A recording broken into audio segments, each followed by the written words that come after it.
네, 한 주간의 삶도 성령 충만하시고 또 행복한 삶이 되시길 축원합니다. 우리 성도 여러분들께서는 우리 인생을 살아가는 데 있어서 사랑하는 것과 좋아하는 것 어느 것이 더 좋다고 생각하십니까? 내가 사랑하며 살면 좋을까요? 이제 좋아하며 살면 좋을까요? 네. 자녀들에게 이제 모든 자녀들에게 아마 이렇게 물어보면 아버지를 사랑하니 어머니를 사랑하니 이렇게 물어보면 아마 자녀들은 네 대답할 겁니다. 그런데 그 자녀들에게 그런데 아버지를 좋아하니? 그러면 의외로 아니요 라고 말할 수 있는 사람이 있다라는 겁니다. 이게요, 사랑하고 좋아하는 게 다 똑같은 것 같은데 이게 좀 다르다는 겁니다. 부모님들도 자녀들을 다 사랑하시죠? 네, 다 사랑한데 갓난아이 때는 얼마나 이렇게 예쁘고 사랑스럽고 너무너무 좋고, 그런데 애가 커가지고 고집을 부리고 또 말썽을 피울 때가 옵니다. 그러면 어떻게 되죠? 그때 부모님에게 아이를 좋아하냐고 그러면 아이 별로예요. 네, 그럽니다. 그러니까 부모님이 자녀를 사랑하기 때문에 절대 포기는 하지 않습니다. 그런데 그렇다고 해서 자녀를 항상 좋아하는 것은 아니다라는 거죠. 부부간에도 마찬가지입니다. 연애할 때는요, 서로가 얼마나 좋다고 사랑하는지 모릅니다. 얼굴만 봐도 행복합니다. 그렇게 막 사랑을 하죠. 자, 그런데 부부관계에 갈등이 생기고 또 서로 이해하기 어려운 어려운 그런 상황들이 이렇게 닥쳤을 때 그때 사랑한다는 말을 하라고 하면 결혼식 때 선서했잖아요. 그러니까 결단과 의지를 가지고서 사랑한다는 말은 할 수가 있습니다. 자, 그런데 좋아한다는 말을 하는 것은 어려울 수도 있다라는 것이죠. 사랑은 하지만 좋아하지 않으면 그러면 자연스럽게 거리가 생기기 시작합니다. 사랑은 하는데요, 좋아하지 않으면요, 그러면 대화가 줄어들기 시작하고요. 사랑은 해요. 그런데 좋아하지 않으면 그러면 이 함께 있는 시간이 부담스럽습니다. 왜 그럴까요? 사랑이라는 것은요, 의무와 책임을 가지고 그리고 뭔가 윤리적으로 결단을 통해서 실은 우리가 이 땅에서 이렇게 해낼 수 있다라고 우리는 생각하지만, 좋아하는 것은 그게 본능적입니다. 그게 그냥 자연스럽게 끌리는 거예요. 그거는 내가 막 결단한다고 되는 게 아니고요, 그냥 내가 함께 있고 싶은 거예요. 그러니까 내 안에 자연스럽게 이루어지는 것이기 때문에 그거는 내가 막 용기 내서 할 수 있는 그런 문제가 아니다라는 것이죠. 그렇기 때문에 사랑하는 것과 좋아하는 것은 조금 다른 문제일 수 있다라는 겁니다. 신앙생활을 생각해 보십시오. 우리 여기 계신 우리 모든 분들 하나님 사랑하시죠? 아멘. 다 사랑하실 거예요. 자, 그런데도 신앙생활이 힘든 분들이 계십니다. 기도 생활하자고 하면 어렵고요. 예배 생활하면 예배도 시간도 부담스러워요. 1시간 예배지만 길어지면 시계 봅니다. 그리고 표시하죠. 목사님, 시간 다 됐어요. 이렇게 이야기합니다. 그러니까 무슨 이야기입니까? 그런 분들은요, 예배가 부담스러우신 분들은 어쩌면 하나님을 사랑하긴 해요. 근데 좋아하는 상태는 아닐 수 있다라는 것입니다. 반면에 하나님을 좋아하는 사람은요, 그냥 예배 드리는데 기뻐요. 별게 아닌데 와가지고 예배 드린다고 혼자 앉아 있습니다. 그냥 기도 생활하는 게 어렵지 않아요. 좋아하면 의무감으로 하지 않고 기쁨으로 하기 때문에 그렇습니다. 자, 그런데 이제 문제는 뭐냐면 우리가 좋아하는 마음이요, 인간이 범죄함으로 인해서 타락했다는 거예요. 그래서 이게 분간을 못하고 아무거나 막 좋아합니다. 좋아할 때 좀 분간을 잘해야 되는데, 그런데 나한테 해로운 것인데도 우리는 본능적으로 끌립니다. 그래서 이 죄가 있는데도 그것을 좋아하는 거죠. 자연스럽게 그 죄로 끌리고 매력을 느끼고, 그러다 보니까 이 죄에 대해서 저항을 하지 못하는 거예요. 그러니까 우리가 이런 상황 속에서 어떻게 하면 죄에 빠지지 않고 또 우리가 정말 좋아하는 마음이 타락해지지 않고, 그리고 사랑을 해도요, 그 사랑이 의무적으로 하는 게 아니라 더 깊은 사랑의 단계까지 나아갈 수 있을까? 우리는 실은 질문하지 않을 수 없는 거죠.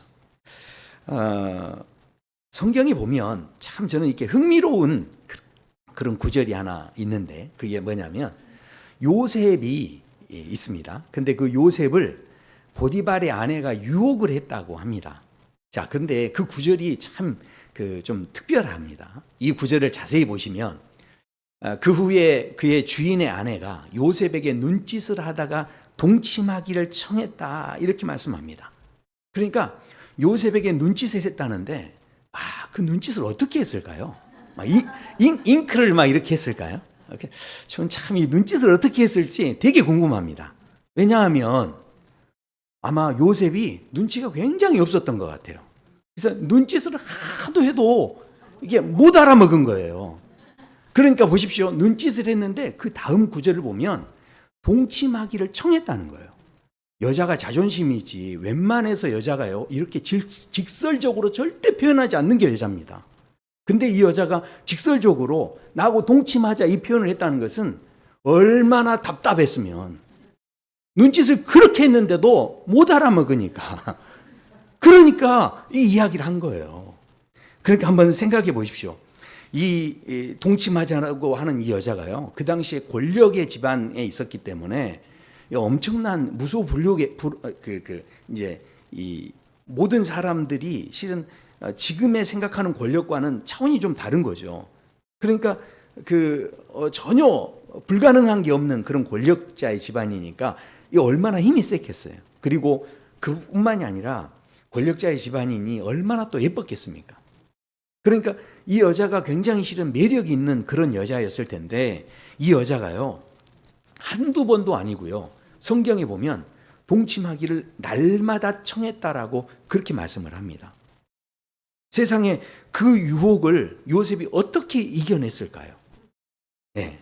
자, 그런데 거기에서 중요한 표현이 나와요. 어떤 표현이 나오냐면 여인이 날마다 요셉에게 청하였으나 이러죠. 자, 그런데 그때 요셉이 함께 있지도 아니하니라. 그러니까 요셉이 그 상황 속에서 이것을 이겨낸 방법이 뭐냐면 함께 있지 않기를 결심했다는 거예요. 내가 이 자리에 함께 있지 않겠다. 이거를 결정을 했다는 겁니다. 자, 그러니까 생각해 보십시오. 우리 인생에서요 함께 있는다는 게 이만큼 중요한 거예요.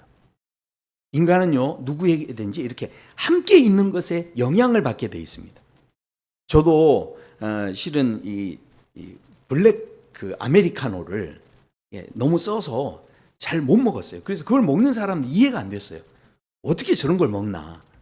그랬는데 제가 남아공에 선교할 때 거기에서 다 보면 아침마다 거기에 이제 블랙 커피가 있는데, 그런데 늘 그걸 가까이 하다 보니까 그걸 이제 한두 잔 조금씩 이제 맛보기 시작하니까, 그전엔 저도 봉지 커피였습니다. 그런데 어느 순간에 세상에 그 쓰디쓴 커피인데 그게요 그 맛의 풍미가 느껴지더라고요. 깊이가 느껴지고. 그러니까 제가 자꾸 가까이 하다 보니까 나중에는 저도 모르게 그 쌉싸름한 맛이 좋아지더라고요. 그만큼요 우리가 뭔가 함께 한다는 게 굉장히 중요한 문제입니다. 로제토 효과라고 있습니다. 로제토 효과가 뭐냐면 미국의 펜실베니아 주에 로제토라는 마을이 있어요. 자, 근데 그 마을에 모여 사는 사람들이 누구냐면 다 이탈리아에서 온 이민자들이었습니다. 근데 그 당시에 이민자들이 이 다큐멘터리에 이분들이 다 출연을 했어요. 왜냐하면 너무 유명해진 거예요. 왜냐하면 한 의대 교수가 스튜어트 울프라는 교수가 있는데 이분들을 연구하기 시작한 거예요. 왜냐하면 여기에 사는 사람들이요 41% 이상이 과다 지방 섭취를 하는 거예요. 그러니까 맨날 소세지만 먹는 거예요. 날마다. 그리고 조깅은 전혀 안 하고, 그 다음에 줄담배를 그렇게 피는데, 여기 보니까 채석장이 있기 때문에 거기에서 이제 일을 하시면서 너무 힘드니까 그래서 이분들이 계속 담배를 피우는 거예요. 그러니까 이런 상황 속에 보면 건강을 해칠 수 있는 모든 위험의 요소를 다 가지고 있는데, 근데 너무 놀라운 것은 여기에 사는 사람 50세 이상의 사람들이요 한 사람도 심장병 질환이 없었다는 거예요. 그러니까 다 건강했다는 거죠. 그리고 65세 정도 넘어서야 그것도 심장병 질환 발병이 그 아주 저조한 거예요. 그러니까 너무 이상해서 연구를 해본 거예요. 다가가서 이 사람들이 어떻게 이런 건강의 위험 요소를 다 가지고 있는데 이렇게 건강할 수 있을까? 그래서 내린 결론이 뭐냐면 이 사람들이요, 그렇게 가족 간에도 끈끈하고요, 이 사람들이 이웃끼리 이렇게 있으면 정이 많아가지고 그래가지고 모이면 맨날 모여가지고 함께 밥을 먹고요, 뭐 있으면 이렇게 나눠 먹고요, 그러면서 그렇게 이렇게 친하게 지내는데 이 사람들이 그래서 맨날 잔치를 하는 거예요. 와, 돈이 어디 있다고. 그런데 그런 거 생각 안 하고요, 이 사람들이 모여서 계속 잔치를 하는데요, 나중에는 이 사람들이 어느 정도였냐면 그 마을에 불황자가 있었대요. 근데 그 불황자한테 이름을 지어줬는데 뭐라고 지어줬냐면 먹고 마시기. 그래가지고 그 사람이 오지 않습니까? 야, 그러면 자, 먹고 마시기 온다. 그러면서 얼른 이렇게 먹을 걸 챙겨가지고 줬대요. 그래서 그 지역의 불황자는요, 한 끼도 굶어 본 적이 없대요. 그러니까 그 마을의 분위기가 어떤 분위기인지 아시겠죠? 그래서 세상에 그 공동체에서 그렇게 함께하는 그 관계의 힘이 그런 위험 요소를 가지고 있는 사람들에게도 영향을 줬다라는 거예요. 오늘 우리가 읽었던 이 시편 73편의 내용을 보면 아삽이 지은 시입니다. 근데 이 아삽이 지은 시를 보면 세상의 모든 불의한 내용들을 보면서 마음이 너무 답답한 거예요. 악인들이 막 번영하는 것을 보면서 의문을 갖는 거예요. 하나님 살아계시다면 어떻게 이럴 수 있습니까? 왜 악인은 잘 되고 의인은 고통을 받습니까? 뭐 이런 이제 질문이 있는 겁니다. 그러니까 이 사람이 악인의 형통에 대해서 이야기하는데 구체적으로 보면 그 뒤에 그런 이야기를 해요. 이 사람들은 보니까 죽을 때도 고통이 없이 죽더라는 거예요. 그리고 이 사람들은 그 힘이 강건하고 뭡니까? 사람들은 다들 고난을 당하는데 이 사람들은 고난이 없다라는 거예요. 그리고 사람들은 다 재앙을 당하는데 아니 세상에 이 악인들은 재앙도 없다는 거예요. 이런 걸 보면서 아까 그 시작에 그렇지 않습니까? 표현이 제목, 나는 거의 넘어질 뻔하였고 나의 걸음이 미끄러질 뻔했다. 그러니까 시험 들었다는 이야기예요. 지금 이 악인이 잘 되는 걸 보면서 난 도대체 하나님 이해할 수 없습니다. 이런 질문이 막 이게 생겨진 겁니다. 자, 그런데 그렇게 이 세상이 정말 불합리하고 정직하게 살아가는 사람들이 고단하게 살아가고 오히려 악한 사람들이 더 화려한 삶을 살아가는데 이런 억울한 상황이 어디 있습니까, 하나님? 하면서 이 세상의 여러 가지 불합리한 내용들을 보면서 막 이렇게 통곡을 하는 이런 이제 고백을 이 아삽이 이제 하게 됩니다. 자, 그런데 이 아삽이 갑자기 상황이 확 변합니다. 그 변하게 되는 계기가 있어요. 어떻게 이 사람이 전환점을 맞이하냐면 이 사람의 관점이 확 바뀝니다. 자, 언제 이 일이 이루어지냐면 이 시편의 말씀이 쭉 가다가 그래서 17절에 보면 하나님의 성소에 들어갈 때에야 그들의 종말을 내가 깨달았나이다. 그렇게 말씀을 합니다. 그러니까 하나님의 성소에 들어갔더니 보는 관점이 달라졌다는 거예요. 보는 관점.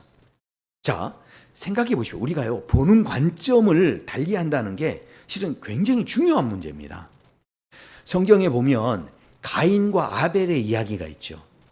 가인이 아벨을 쳐서 죽였습니다. 그러면 우리 생각은 어떻습니까? 아니, 이 아벨을 쳐 죽였으니까 그러니까 우리가 생각하는 해피엔딩은 어떻게 아벨이 그래도 죽었다 했지만 다시 살아나고 그 다음에 가인은 어떻게 됩니까? 그런 살인을 저질렀기 때문에 가인은 벌을 받아야 우리가 생각하는 좋은 결말이 되는 거죠. 자, 그런데 안타깝게도 현실은 어떻습니까? 성경에 보니까 아벨이 그렇게 잘못한 게 없는 것 같아요. 그런데도 불구하고 그 사람이 죽었을 때 이 아벨이 얼마나 억울했겠습니까? 이렇게 억울한 일이 없죠. 지금 이 사회도 보면 실은 우리가 억울하게 생각할 일이 얼마나 많습니까? 그러니까 지금 아벨이 이렇게 죽었는데 그런 상황 속에서 이 벌을 받고 이제 가인이 이제 사람을 죽였기 때문에 너무 불안해하는 거예요. 그러니까 이 성경에 보면 하나님께서 이 가인에게 저주를 하십니다. 벌을 주시는 거죠. 그러니까 잘못을 했으니까 벌을 받아야죠. 근데 그 벌을 받는 내용을 보니까 가만히 보니까 벌 받는 것 같지가 않은 거예요. 왜냐하면 그 내용 자체가 이제 네 아우 때문에 내가 너를 저주하겠다 했는데 이 겁을 먹은 이 가인이 하나님께 뭐라고 하냐면 내가 이렇게 방황하다가 사람들한테 내가 맞아 죽으면 어떻습니까? 그러니까 하나님께서 가인에게 은혜를 베풀어 주시는데요. 뭐라고 하시냐면 네가 어디로 가든지 너를 죽이는 자는 벌을 7배나 받을 것이다. 그러면서 가인한테 생명의 표를 줍니다. 그러니까 이제 어디에서든지 여기에서 이제 자유롭게 되는 거죠. 자, 근데 이렇게 돼서 죽음을 면하게 되는데 이때부터 가인이요, 이 뒤에 이제 결혼을 합니다. 그리고 자녀들을 낳는데 세상에 그 자녀들이 하나같이 잘 되는 거예요. 자녀 중에요, 막 가축을 치는 자의 조상이 막 나오고요. 그러더니 가축을 치니까 뭐 고기도 얼마나 많이 먹었겠습니까? 이렇게 고기만 먹었을까요? 뭐 버터도 먹고요. 뭐 이렇게 맛있는 거 많이 먹었겠죠. 치즈도 먹고 막 그랬겠죠. 그리고 애들이 또 악기들을 그렇게 다루는 거예요. 그러니까 자녀들이 그렇게 예능 쪽에 뛰어나가지고 음악을 하는 자녀들이 많은 거예요. 그리고 이 자녀들이 철을 다루어서 철을 이렇게 통해서 이게 뭔가를 이렇게 만드는데 굴이나 쇠를 가지고서 막 뭐를 만드는 거예요. 그러니까 얼마나 재주가 좋은지 이 철을 만드는 조상들이 여기에서 이제 나오게 된 겁니다. 그러니까 이 상황을 통해서 이 가인의 그 가족들이요, 이 세상에서 뭐든지 자기들 마음대로 다 할 수 있는 힘을 갖게 되고 능력을 갖게 된 겁니다. 아니 분명히 살인을 했기 때문에 하나님이 저주했다고 했는데, 그래서 벌을 받는다고 했지만 벌을 받는 모습이 보여지지 않고 뭔가 이 집안이 더 이렇게 좀 잘 되고 힘이 생겨지고 그렇게 이제 좋아지는 이런 모습을 실은 이제 보게 되는 거죠. 그건 우리가 생각하는 거 아니지 않습니까?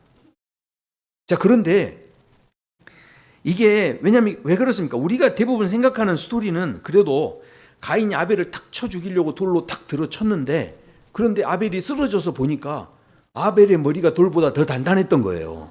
그래가지고 돌이 깨지고 아벨은 안 깨진 거야. 그래서 일어나가지고 아벨이 그러는 거예요. 형님 왜 그러는 거예요? 그러니까 죽은 줄 알았는데 일어나 버리니까 너무 놀래가지고 가인이 쇼크 받아가지고 심장마비로 죽었다 하더라.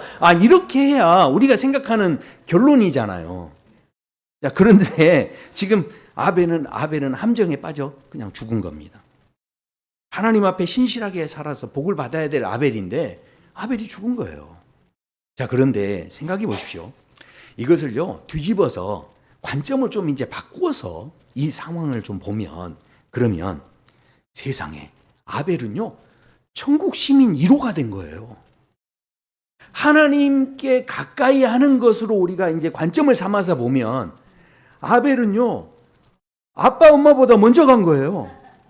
아담과 하와보다 먼저 천국에 간 겁니다. 그러니까 천국의 지금 최고의 선배가 누굽니까? 아벨이잖아요. 나중에 천국 가시면 아벨 밑에 다 눈 깔으셔야 돼요. 이게 선배님이 최고의 선배님이잖아요, 지금. 그러니까 한번 생각해 보세요. 이게 지금 우리가 생각하기에 이게 문제 있다라고 생각했지만 그게 아니라 오히려 관점을 바꿔보면 아벨은 누구보다도 먼저 하나님과 가까이 하게 되는 자리에 가게 됐다라는 거죠. 자, 그렇다면 가인은 어떻습니까? 가인은요 세상에서 그렇게 성공하고 자녀들이 떵떵거리고 잘 살아서 너무너무 좋은 것 같았지만, 그러나 가인의 가문은 점점 하나님하고 멀어지기 시작합니다. 가인이 하나님께 면죄부 같은 은혜를 받았지만, 그러나 나중에 이 사람들이요 자기들이 점점 성을 쌓고 세워가고 하면서 하나님 이름은 없습니다. 자기 아들 이름으로 다 이 에녹성이라고 이름을 짓습니다. 그러니까 하나님 생각은 전혀 하지 않는데, 나중에는요 심지어 그 아들 중에서 라멕이라는 사람이 있는데, 이 라멕이 자기가 마음에 상처받았다고 다른 사람을 쳐서 죽여버리는데, 근데 그것을 가지고 합리화시키고요 나중에는요 셀프 면죄부를 자기한테 주는 거예요. 이게 얼마나 웃긴 상황이냐면 이 뒤에 보면 이렇게 말씀해요. 라멕이 아내들에게 말하기를 나의 상처로 말미암아 내가 사람을 죽였고 나의 상함으로 말미암아 소년을 죽였도다. 그러니까 살인한 것에 대해서 정당화하고, 그 다음에 스스로 뭐라고 하냐면 가인을 위해서는 벌이 7배지만 나를 죽이면 벌을 77배나 받게 될 것이다 이러면서 자기 혼자 땅땅땅 이렇게 하면서 이렇게 하는 거예요. 그러니까 지금 이 내용을 보시면 전혀 하나님은 없는 거예요. 하나님과 점점 멀어진 그 가정의 삶이었다라는 것이죠. 하나님과 가까이 하는 것이 복이다라는 관점에서 보면요, 그러면 어떤 자리가 복 있는 자리인지가 명확해지는 거죠. 시편 73편의 앞부분에서 아삽이 이야기하기에 못된 짓 한 사람이 더 돈을 많이 벌고 그 다음에 편법을 쓴 사람이 더 힘을 가지고 잘 나가는 이런 것들을 볼 때 이 사회의 어떤 불합리한 이런 내용들을 가지고 너무 답답해 했는데, 그랬던 이 아삽이 성소에 갔을 때 관점이 바뀌니까 이 사람이 깨닫기 시작했다는 거예요. 그래서 이 아삽이요, 너무 놀라워서 그 깨달은 마음을 고백을 하는데, 오늘 우리가 읽었던 본문이 바로 이 아삽이 깨달았던 내용이에요. 세 가지를 이야기하는데요. 그 첫 번째가 뭐냐면, 하나님이 함께 하시는 은혜는요, 우리에게 붙드심의 은혜라는 거예요. 자, 그러니까 23절의 말씀을 우리 한번 같이 읽어보실까요? 내가 항상 주와 함께 하니 주께서 내 오른손을 붙드셨나이다. 아멘. 이 붙드셨다라는 것은요, 이 함께 하셨다는 것에 이 붙드셨다는 게 얼마나 중요하냐면, 함께 하는 건 옆에 그냥 있는 게 함께 하는 게 아니에요. 이 붙든다는 건 무슨 의미가 있냐면, 이제 마치 지금 갓난 아이가 길을 건널 때 이 아이를 다치지 않게 하기 위해서 부모가 꽉 붙잡아 주듯이 마치 이런 지금 적극적인 표현이 들어가 있는 겁니다. 그냥 옆에 가만히 그냥 모르는 채 하고 이렇게 있는 게 함께 있는 게 아니에요. 지금 이 손을 꽉 붙잡아서 적극적으로 지금 잡아주고 있는 이런 모습이라는 거죠. 그러니까 하나님의 함께 하심은 이 붙잡으심, 붙드심에 있다. 이런 이야기입니다. 이 붙드신다는 게 이게 얼마나 중요한 건지요. 뭐라고 표현하냐면, 이 시편 기자가 내가 항상 주와 함께하니라고 표현하죠. 그러니까 하나님께서 붙드실 때는 그 마음이 어떤 마음이시냐면 일방적인 게 아니시라는 거예요. 너도 나와 함께 마주 잡자는 거죠. 이게 지금 상호적인 관계 속에서 붙들어 주셨다는 거죠. 자, 그래서요, 이 붙들어 준다는 게 도대체 뭐냐 하는 것을 그 뒤에 설명을 하는데, 이걸 다른 표현으로 하면 우리를 인도하셨다는 거예요. 그래서 주의 교훈으로 나를 인도하셨다. 자, 그렇게 인도해 가시는데요, 주님의 그 붙드심에는요, 목적지가 있다라고 말씀합니다. 그래서 그 뒤에 보면 후에는 영광으로 나를 영접하시리니 말씀하죠. 그러니까 붙잡아 인도하시는 하나님께, 지금 나를 붙잡고 계시는 하나님께서요, 이후에 마지막이 됐을 때도요, 하나님께서 나를 붙잡고 계시는데 그 붙잡음이 연속적인 관계 속에 있는 거죠. 그러니까 붙잡고 있는 게 한 번만 붙잡고 끝난 게 아니고요, 하나님 앞에 안기게 되는 그 영광스러운 날까지 하나님께서 놓지 않는 붙잡으심으로 지금 잡고 계신다는 이야기예요. 하나님이 함께 하신다는 게 바로 그런 이야기입니다. 자, 그러니까 우리가요, 요셉이 형통한 이유를 보면 하나님과 동행했다라고 성경은 분명히 말씀을 합니다. 요셉이 그 과정 속에서 힘든 과정들이 있었죠. 삶이 너무 어려웠죠. 그럼에도 불구하고 성경에 보면 요셉이 하나님과 함께함으로 형통했다, 이렇게 말씀을 합니다. 결국은 이 형통했다는 게 뭐냐면, 요셉이요, 그 마지막에 끝이 좋았다는 이야기예요. 사랑하는 성도 여러분, 저는요, 우리 여기 있는 모든 성도 여러분의 삶이 이후에 영광으로 주님이 영접해 주시는 그런 귀한 은혜가 있게 되길 소원합니다. 이 말은 뭡니까? 끝이 좋으시기를 축원합니다. 지금 좋은 거 상관없어요. 중요한 게 아니에요. 끝이 좋아야 돼요. 끝이. 그러니까 끝이 좋다는 게 뭡니까?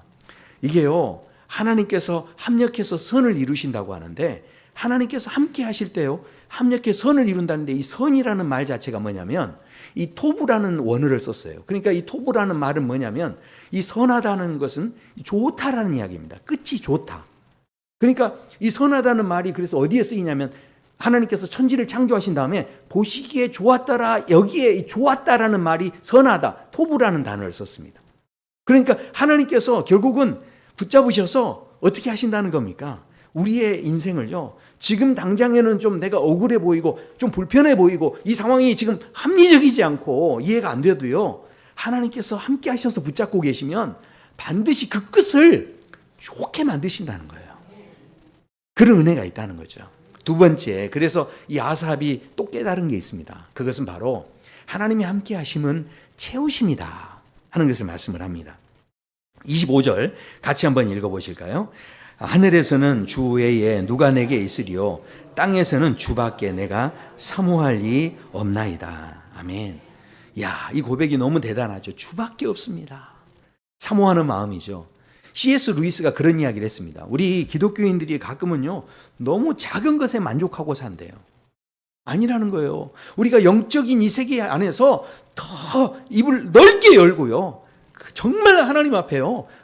그저 요 조그마한 것 가지고 만족하고 살지 말고 더 좀 큰 걸 바라볼 수 있어야 한다는 거죠. 자, 그런데 생각해 보십시오. 이 하나님의 은혜가 뭐냐면 대체 불가하다는 거예요. 지금 이 시편 기자의 고백이 이것을 하나님의 가치를요 어떤 것과도 바꿀 수 없다라는 그런 표현을 쓰고 계십니다. 자, 그 세상에서 모든 것을 얻었어요. 모든 것을 가져본 사람이 있죠. 근데 그 사람이 나중에 뭐라고 하냐면 다 공허하대요. 그리고 헛되고 헛되다 이렇게 고백합니다. 바로 그 사람이 솔로몬이었죠. 그러니까 우리가 그런 고백을 했던 사람 생각해 보십시오. 지금도요 우리의 삶에서요 끊임없이 우리는요 소비하는 삶을 살아갑니다. 살기 위해서는 이것저것 사야 돼요. 오늘도 끝나면 우리 성도님들도 다 보면 항상 예배 드리고 집에 갈 때 보면 꼭 시장을 들려서 가시더라고요. 그러니까 뭐가 필요하니까 항상 사시는 거예요. 그런데 그렇게 해서 끊임없이 소비하고 뭔가를 내가 끊임없이 성취하고 이루어도 그래도 우리의 마음속에서 아무리 그렇게 채워보려고 해도 공허함이 늘 남아있다는 거예요. 아무리 좋은 걸 사도요 그 좋아하는 마음이 그 좋은 마음이 그 좋은 마음 선한 마음 그것이 끝까지 가지는 않는다는 거예요. 그러나 하나님께서는 그 지으신 것을 보시기에 힘이 좋았더라 이렇게 표현하실 수 있는 그 하나님, 그러니까 그 하나님께서 우리에게 채워주시는 은혜가 있다는 거죠. 이 어거스틴이 그래서 그런 이야기합니다. 우리 영혼은요 우리 주님 안에서 쉬기까지는 진짜 평안함을 누릴 수 없다라고 이야기합니다. 그러니까 세상의 성공이나 성취감으로는 채울 수 없는 빈자리가 우리 안에 있다라는 거예요. 그래서 우리가요 이 시편 기자가 뭘 이야기하냐면 우리가 얼마나 제한된 존재인지를 알아야 한다는 거죠. 우리가 얼마나 부족한 존재인지를 이렇게 고백할 수 있어야 한다는 거예요. 그래서 이 말을 한다면 뭐라고 하냐면 이렇게 이야기합니다. 내 육체와 마음은 쇠약하나 이렇게 표현을 합니다. 그런데 우리가 현대인들이 가진 그 문제는 뭡니까? 우리에게 한계가 분명히 있죠. 우리가 분명히 쇠약해집니다. 그런데 우리는요 그 문제를 만날 때마다 그것을 인정하지 않는 문화 속에 살고 있죠. 그래서 우리가 나이 들어서 늙어가고 주름이 지면 어떻게 합니까? 보톡스 딱 맞아가지고 나 안 늙었다? 이렇게 딱 해버리는 거예요. 그러니까 우리가 이 현대사회가 얼마나 발달을 했으면 옛날에는요 이렇게 사람이 죽어가면 병들어 죽으면 인생에 대해서 우리가 다시 생각해보고 더 겸손해지고 이러는데 지금은 어떻게 됩니까? 죽지 않게 살려놔 버려요. 그러니까 우리가 이게 아무래도 죽지 않게 막 살려놓으니까 연명치료 거부 이런 게 생기지 않았겠습니까? 우리가요 어쩌면 인간의 한계를 인정하지 않는 문화가 실은 우리 안에 이렇게 우리도 모르게 들어와 있는 거예요. 그러니까 내가 약하면 약하다고 인정을 해야 하나님 내 그릇이 비었습니다 해야 하나님께서 채워줄 텐데 실은 근본적으로 우리가요 괜찮아요. 그거 없어도 뭐 나름대로 우리 안에 그것에 대해서 전혀 인정하는 마음이 없다라는 겁니다. 자, 생각해 보십시오. 그런 말이 있어요. 화살을 2개 가진 사람이 화살 하나 가진 사람 못 이긴다 이런 말이 있습니다. 아니 이게 이해가 되십니까? 화살 2개 가졌는데 이 하나 가진 사람을 이 사람이 이길 수가 없대요. 아니 어떻게 그런 일이 있습니까? 말이 안 되죠. 그런데요 화살 2개 가진 사람은요 마음에요 여유가 있대요. 그래서 이거 탁 쏴서 안 맞으면 또 하나 또 있으니까. 근데 화살 하나 가진 사람은요 절박하다는 거예요. 이거 하나 못 맞추면 큰일 나는 거예요. 그러니까 2개 가진 사람은 집중을 못 하는데 하나 가진 사람은요 막 집중하는 거예요. 우리가 이 절박하다는 거 지금 이 시편 기자가 고백하죠. 사모한다는 거, 사모한다. 이거 말고는 내가 대처할 수 있는 게 없다라는 거예요. 그래서 그 하나님을 향한 이런 마음이 있을 때 하나님께서 여기에 대해서 기꺼이 채워주시지 않겠습니까? 생각해 보십시오. 에서하고 야곱을 생각하면 에서는요 태생부터 금수저로 태어났죠. 물론 한 집에서 태어났지만 금수저로 태어난 거예요. 장자권을 갖고 태어난 겁니다. 그런데 이 사람이 어떻습니까? 장자권 귀한 줄을 모릅니다. 그래서 나중에 축복기도도 빼앗겼을 때 억울해하기는 했지만 그러나 이 에서가 뭐 합니까? 결국은 나중에 보면요.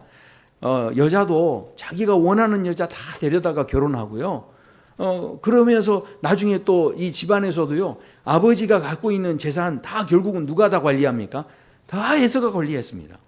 그러니까 이 에서가 이게 뭐 불행하게 산 게 아니고요. 오히려 에서가 떵떵거리고 살았고 나중에 동생이 집에 돌아올 때 군사 400명을 데리고 나갈 정도였으니까 이게 굉장히 실은 에서가 괜찮은 삶을 산 거죠. 그런데 이 야곱은 어땠습니까? 나면서부터요. 이게 흙수저로 태어난 거예요. 그래가지고 어떻습니까? 이게 아무것도 가지지 않고 그야말로 가질 수 없는 그런 이제 차남의 입장으로 태어났기 때문에 어떻게 해서든 자기가 복을 받기 위해서 억지로 축복 기도를 받습니다. 그러다 보니 무슨 일이 생깁니까? 거기에서 쫓겨나게 되고 도망쳐야 되는 상황이 된 거죠. 그런데 외삼촌 집에 도망을 갔는데 세상에 거기에서 사기 결혼을 당하잖아요. 와, 이게 친척한테 사기를 당하면 어떻게 되는 겁니까, 이게? 네? 이게 마음이 상하는 정도가 법적으로 지금 두 번째 치고요. 이게 얼마나 마음이 상하겠어요. 자, 그런데 야곱이 그런 상황 속에서 너무 억울하죠. 결국은 아내를 얻을 때도 자기 마음대로 얻은 게 아니었다라는 겁니다. 그래서 나중에 물질을 모았지만 그 물질을 가지고 외삼촌 집에서 나올 때도요. 이게 곱게 나온 게 아니에요. 도망치듯이 나왔습니다. 그리고 나와 보니 고향 가려고 하니 자기 형이 400명 데리고 온다니까 이게 자기 재산을 그동안 그렇게 수고해서 모은 재산을 네 대로 나눠 가지고 이렇게 보내는데 결국은 다 이거 지금 누구 거 되게 생겼습니까, 지금? 이것처럼 억울한 게 어디 있습니까? 지금 우리가 이 세상을 살아가면서 그런 억울함들, 그런 불합리들을 우리가 지금 다 느끼면서 살고 있죠. 근데 지금 야곱이 그런 어떤 불합리 속에 있었죠. 그런데 나중에 가나안에 들어갔을 때 이제 좀 살만하구나, 슬슬 일이 풀리나 싶었는데 그런데 딸 디나 문제로 세겜에서 또 굉장히 이게 곤란한 일을 험한 꼴을 이제 당하게 되는 거죠. 그런데 그 일이 지난 다음에 또 그 자리를 피해서는 이제 좀 살만하구나 싶었는데 세상에 그 사랑했던 요셉이 죽었다는 이야기를 듣습니다. 야곱이요, 마음이 무너지는 거죠. 그런데 그 야곱이 그런 험악한 삶을 살았다고 하는데 이렇게 보면 에서의 삶이 더 좋아 보이십니까? 야곱의 삶이 더 좋아 보이십니까? 당연히 에서의 삶이 훨씬 더 좋아 보이는 거죠. 자, 그런데 관점을 달리하면 하나님이 함께하는 관점에서 보면 이 에서는요 점점 하나님에게서 멀어지는 삶을 살아가게 됩니다. 나중에 하나님이 필요 없는 자리에 갑니다. 그런데 야곱은요 철저하게 그 삶이 힘들면 힘들수록 하나님을 향해서요 절박한 거예요. 그러니까 이 압복강 나루에서요 하나님을 붙잡고서요 나를 복 주시지 않으면, 하나님이 나한테 이 복을 채워주시지 않으면 내가 놓지 않겠습니다. 그렇게 하면서 매달리는 그 절박함이 있었다는 거죠.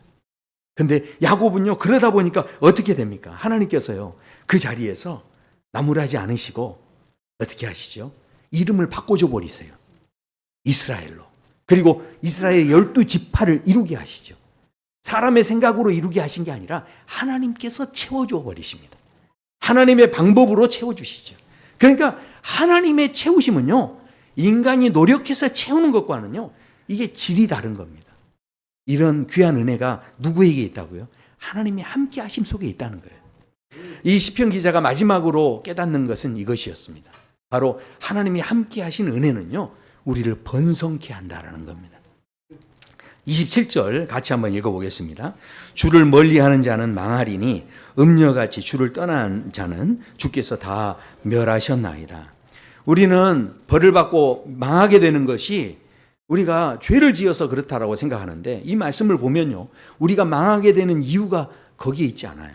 우리의 망하게 되는 이유, 형벌을 받는 이유는 뭐냐면요 결국은 자기가 선택한 결과에 따라서 자연스럽게 됐다라는 이야기입니다. 하나님께서 떠나신 게 아니에요. 누가 떠난 겁니까? 자기가 떠난 거예요. 그러니까 자기가 떠났기 때문에 이게 망하게 된 거지 하나님께서 망하게 하신 게 아니었다는 거예요. 이게 지금 굉장히 중요한 거죠. 그렇다면 이게 무슨 이야기입니까? 하나님을 떠나지 않는 삶 자체가 이것이 단순히 생존의 문제가 아니고 우리의 삶에 있어서요 우리를 번영하게 하는 문제라는 겁니다. 그래서 28절에 말씀하죠. 바로 하나님을 가까이함이 내게 복이라. 하나님을 가까이하는 자, 이것이 얼마나 귀한 복인지를 지금 이 시편 기자가 고백하고 있는데, 결국은 하나님께서 이 복되게 하신 삶이 어떻게 합니까? 이 사람이요, 사람들에게 이것을 다 전파하기 시작합니다. 결국은 그 삶의 자리가요, 지경이 넓어지게 하셨다는 거예요. 그 삶의 자리에 넓어지는 은혜 주셨다라는 것이죠. 사람이 내 관점에만 머물러 있으면요, 사람이 계속 좁아질 수밖에 없고요, 좀스러운 인생을 살 수밖에 없습니다. 자, 그런데 생각해 보시오. 내가 좀 더 이제 주변에서 보면 조금 괜찮게 사시는 분들 보면요, 이런 분들을 보면요, 내 관점에서만 말하지 않습니다. 항상 그분들 이렇게 말하는 걸 들어보면 무슨 일이 있든지 간에 역지사지의 마음이 있으세요. 그래서 자기 관점에서만 이야기하지 않고, 저 사람에게 아마 또 그런 일이 있지 않았을까요? 이렇게 하면서 뭔가 좀 그런 식으로, 그래서 사건에 대해서 좀 이렇게 객관화시킬 수 있는 이제 그런 말씀들을 좀 많이 하시는 걸 봅니다. 진짜 이렇게 이 점잖은 어르신들 보면요, 이 관점 자체가 달라요. 자기 것만 막 주장하지 않고 오히려 여러 사람의 그 관점에 대한 것을 볼 수 있는 마음이 있는 거죠. 자, 그런데 이렇게 사시는 분도 멋져 보이는데 너무 놀라운 것은 하나님께서는요, 우리에게 하나님의 관점을 주셨다는 거예요. 우리가 그러니까 이 하나님의 관점을 가지면요, 내 지경이 넓어진다니까요. 이게 얼마나 큰 은혜인지 모릅니다. 지금 고인이 되신 하용조 목사님 그 이야기 가운데 하용조 목사님 어머니께서 자식들을 다 유산을 물려줄 테니 다 모여라 그랬대요. 그러니까 이 자식들이, 아니 우리 어머니가 돈이 있는 분이 아닌데 무슨 유산을 물려주신다고 그러나, 그러면서 깜짝 놀랐대요. 그래서 예전 분들 보면 우리 그렇게 돈 없다고 해도 우리 할머니들 보면 어땠습니까? 어디 치마 안에 이렇게 보면 이렇게 돈이 다 나왔지 않습니까? 이렇게. 그러니까 지금 우리 어머니가 뭔가 따로 챙겨놓으신 돈이 있나 보다 그러면서 자식들이 다 기대하는 마음으로 다 모였대요. 그 목사님하고 다 가족들이.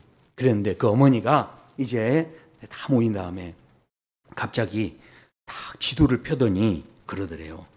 중국은 네 거, 동남아는 네 거, 인도는 네 거, 유럽은 네 거. 그러면서 세상에 얼마나 놀랬겠어요. 사람의 관점으로는 그렇게 할 수 없죠. 그 어머니가 하나님의 관점을 가지니까 그걸 떼줄 수가 있는 거예요. 생각해 보십시오. 이게요, 마귀의 관점은요, 항상 정죄합니다. 비판합니다. 마귀의 관점은요, 계속 공격하죠. 그러면 사람이요, 이게 비판하고 정죄하고 공격하면 이게 분위기가 냉랭해지게 돼 있습니다. 그러면 누구도 실은 더 이상 거기에 함께하고 싶어지 하지 않죠. 그러면 사람들이요, 더 이상 거기에 자꾸 모이려고 하질 않습니다. 자, 그런데 하나님께서는요, 하나님의 관점은요, 합력해서 선을 이루신대요. 그러니까 조금 저 사람이 내가 보기에 실수했어요. 근데 합력해서 복이 되게 해버리시는 거예요. 그러니까 하나님의 은혜, 하나님의 관점으로 보는 사람들이 자꾸 생기기 시작하면 지금 당장에 보기엔 아닌 것 같은데 혼내지 않는 거예요. 분명히 내가 알지 못하지만 또 저걸 통해서 하나님께서 무슨 역사를 이루시겠지 하면서 그런 마음이 있는 거예요. 그러니까 이게 그런 마음들이 서로 있다 보니까 어떻게 되겠습니까? 그게 피난처가 되는 거예요. 어디에 가도 안 받아주는데, 내가 다른 데 사회에 나가서는 그렇게 하면 안 받아줬는데 교회에 와서는 받아주는 거예요. 오늘 보십시오. 하나님께 가까이 하면 내게 복이라 하면서 뭐라고 합니까? 내가 주 여호와를 나의 피난처로 삼아. 그러니까 이 시편 기자가 어디서 이 피난처를 느낀 겁니까? 하나님에게서 이 피난처를 느낀 거예요. 하나님을 가까이 했을 때 이 피난처, 누구도 받아주지 않는 나를 받아주신 그 은혜를 느낀 거죠. 하나님께서 우리와 함께 하실 때 무슨 일이 일어난다는 거예요. 너무 놀랍죠. 우리에게 피난처가 되신다는 거예요. 자, 우리 결론을 말씀드리면, 제가 이 대한민국이 진짜 대단한 것 같아요. 우리나라가요, 여권을 가지면요, 우리나라가 무비자로 갈 수 있는 나라가요, 192개국이랍니다. 그러니까 비자 없이 갈 수 있는. 그러니까 우리나라가 그만큼 지금 전 세계에서 위상이 높아진 거죠.